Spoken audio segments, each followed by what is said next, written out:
Welcome to my Life Pivot lessons. Now let's get into my amateur gardening lessons. Now, I am an amateur gardener. I do not have a green thumb, but I knew I wanted to grow fruits and vegetables for both health and economic reasons. And after reading a few books, blogs, and watching a lot of YouTube videos, we decided to grow crops that we eat often and to construct a raised garden bed in an unused portion of our backyard. Starting with vegetables, we planted both seeds and plants from our local nursery. And I was really excited to see growth just because, again, I had never attempted a garden before. Then I came into my first batch of lessons: water, temperature, and sun.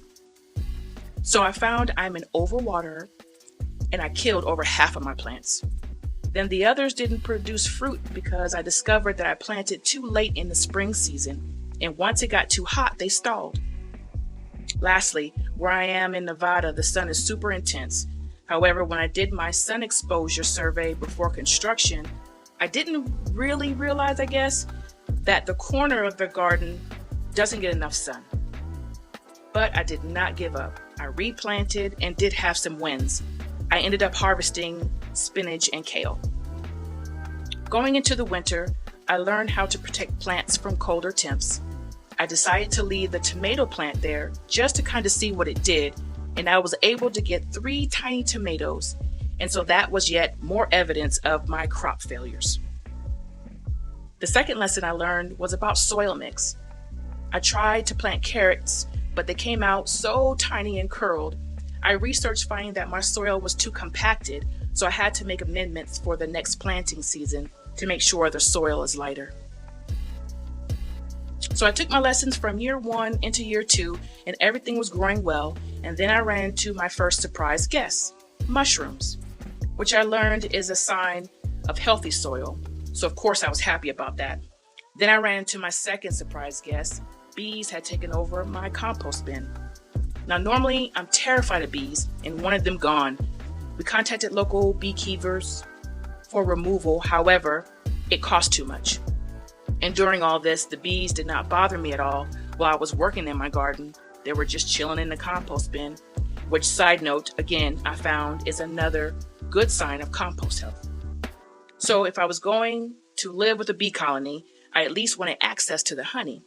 So we learned about beekeeping, and before we could transfer them to a hive box, they ended up swarming and moving on, to a larger home. But we will carry on as beekeepers, so stay tuned. My fourth lesson, pests. While I was amending my soil, I discovered tons of grubs, so I had to remove all of them and add diatomaceous earth into the mix to control that problem.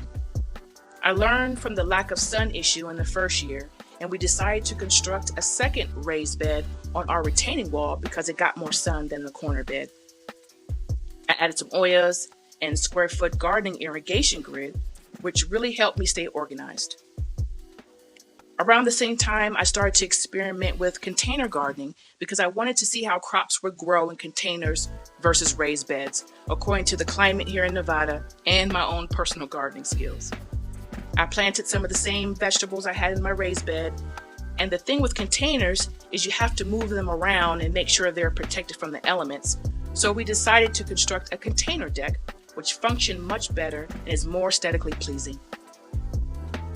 I also was learning about fertilizing, and I tried a couple of different types of fertilizers and frequency methods, but all of my vegetables stalled, and I learned my final lesson.